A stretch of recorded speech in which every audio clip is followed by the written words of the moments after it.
I'm sure you guys remember the giant GTA 6 hack that took place in 2022. It revealed a lot of in-development footage of the game, and it confirmed a lot of other details about the project, such as the Vice City setting, a look at the new protagonist, and that was perhaps the biggest gaming leak of all time.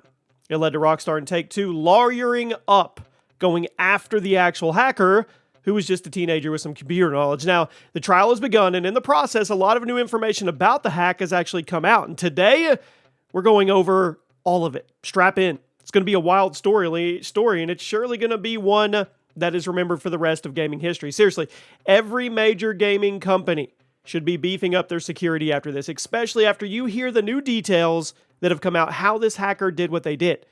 You let me know in the comments what you think about the story, and whether you think it's going to happen again to a different company in the future. It probably will. Drop a like, and here we go. So in case you're somehow completely out of the loop, the big GTA 6 leak took place on September 18th of 2022.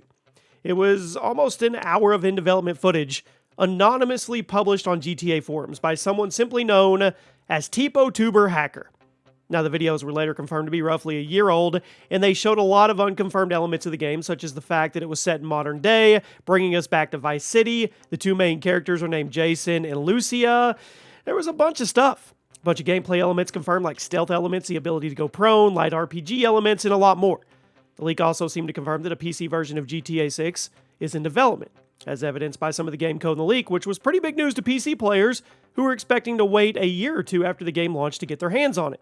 But the leaker was reportedly the same person who hacked Uber just a week earlier, and was believed to be associated with a group of hackers that had recently breached companies like Samsung, Microsoft, and Nvidia. The point is, this was a huge disaster for Take-Two and Rockstar, who hadn't even confirmed GTA 6's title at that point, let alone things like settings and protagonist. So during the aftermath of the leak, people started pointing fingers at each other, trying to explain what happened, with many people saying this was all the result of remote work, and many big names in the gaming industry were quick to express their sympathies for Rockstars. Nobody wants their work to be released to the public before it's even remotely ready. So no matter what you think about the leaks themselves or how they were showed off, you have to admit, if you were someone pouring your life and soul into this game, you would be crushed. You would be heartbroken when the leaks came out, because this is something that you have, like I said, poured your heart and soul into, and then the public gets to see it before it's ready. So much of the mystery and surprise around GTA 6 has been completely removed, and that is not something Rockstar is ever going to be able to take back. Take-Two and Rockstar did their best to contain the leaks by filing takedowns against anybody who shared the footage, and also closing comments on their social media accounts to make sure nobody could spoil anything for anyone else. But the damage was done. This was easily the biggest leak in gaming history, and if you ask me, it's going to hang over Rockstar's head for the rest of time. But let's get back to the leak itself. The hacker reportedly was able to download all the GTA 6 footage directly from Rockstar's internal Slack groups and claimed to have a ton of digital loot in addition to these videos. The hacker claimed to have gotten the source code, the internal builds of both GTA 5 and 6 from these Slack groups, and threatened to publish them online if Take-Two and Rockstar didn't give them what they wanted, basically blackmailing the entire company. A few days after the footage leaked, it was announced that the hacker had been arrested in the UK. It was identified as a 17-year-old from Oxfordshire. He was confirmed to be part of the hacking group known as Lapsus, and reportedly been arrested previously at age 16 for other cyber-based crimes. His trials began in July, and they went into August, and according to reports, he's facing 6 counts of computer misuse, 3 counts of blackmail, and 2 counts of fraud. That is serious. So, that should bring you up to speed. But just the other day, some additional information was released about the trial and the exact details of the hack itself. According to the BBC, in late August reports, court documents have claimed that the then 18-year-old hacker was caught red-handed in the hotel room where he was being held on bail for a different hack. So law enforcement searched his room, where they found an Amazon Fire Stick connected to the hotel room's TV, which allowed the hacker to break into various other cloud services using his smartphone, which I have no idea how that actually works, but it sounds like some movie stuff. It was also reported the hacker wasn't even trying to be discreet about the Rockstar hack while he was executing it, with the court documents saying that while he was in Rockstar Slack chats, he was describing himself to the developers as an attacker while he was snatching up all the data. The hacker reportedly was threatening to release everything he had stolen from Rockstar unless they directly contacted him through the app Telegram, and it's unknown if they ever did that, but since he was arrested 3 days after the footage went live, I'm going to guess that Rockstar probably didn't negotiate. The fact that this kid committed the biggest hack in gaming history while serving bail for a different hack is just, it blows my mind. And apparently the only reason he was in the hotel room in the first place It was because after hacking NVIDIA, he had been doxxed by a rival group of hackers and then placed in the hotel by police due to safety concerns while he was on bail. So this kid was literally on house arrest due to hacking and then decided to go ahead and hack again. This time being even more upfront to his victims about what he was doing. I don't know if maybe he was just feeling more confident about his ability to get away, or maybe he was just feeling like he had to prove himself after getting doxxed by a rival. Whatever reason, this is a classic story of flying too close to the sun.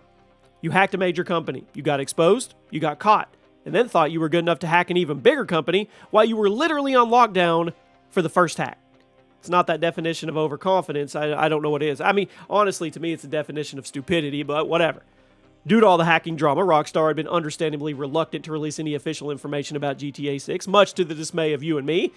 I mean, on one hand, I totally get the people who were getting impatient with Rockstar's refusal to even reveal a logo for the game, because with GTA 5 coming up on its 10-year anniversary and GTA Online starting to get stale, the community's ready. Some indication of what we can expect for the next chapter in the future of the franchise. But on the other hand, Rockstar probably wants to be absolutely certain that the game is in tip-top shape before officially revealing anything, because at this point, everybody saw the in-progress footage. Everybody has a general idea of what to expect. So if you're Rockstar in this situation, it makes sense to hold on to the official reveal and the footage until it's completely finished and buttoned up and capable of blowing people away. It's like I said before, the mystery and the surprise have been completely stolen away. So they need to bring even more than just their A game to reveal it.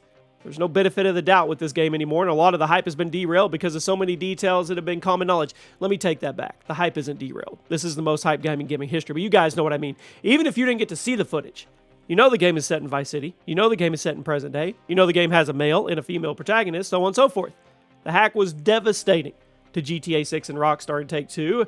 I mean, they're within their full right to go after that person and make it happen, so I'm amazed at the audacity of the hacker who did this. It's kind of sad to hear that it was such a young person acting like that. The kid has already been arrested multiple times for hacking, but instead of setting him straight, it only seemed to encourage him to get bigger and bolder with his hacks, which is why he was openly calling himself an attacker to Rockstar employees over Slack, while he was stealing the source code and the development footage. The fact that he did it all from the hotel while he was being held due to safety concerns about a previous hacking job gone wrong, it's kind of sad. It'll probably end up being a movie very soon, too. I'm really hoping this kid gets his life back on track, but actions have consequences. You can't commit the biggest hack in gaming history and expect to walk away unscathed, especially if you're using that hack as ammo to blackmail a major company. Now, they have insisted, Rockstar and Take-Two that is, that this leak did not set GTA 6's development schedule back, and insider reports are claiming the game is going to drop by the end of fiscal year 2025. But I think we all know they're going to play this one close to the chest, and we'll see what happens. Crazy story. Let me know what you guys think, and we're looking like we're going to be 2025. I mean, Take-Two's CEO came on himself. He didn't confirm, but he said, hey, fiscal year 2025, we're going to make a lot of money. I'll see you guys soon.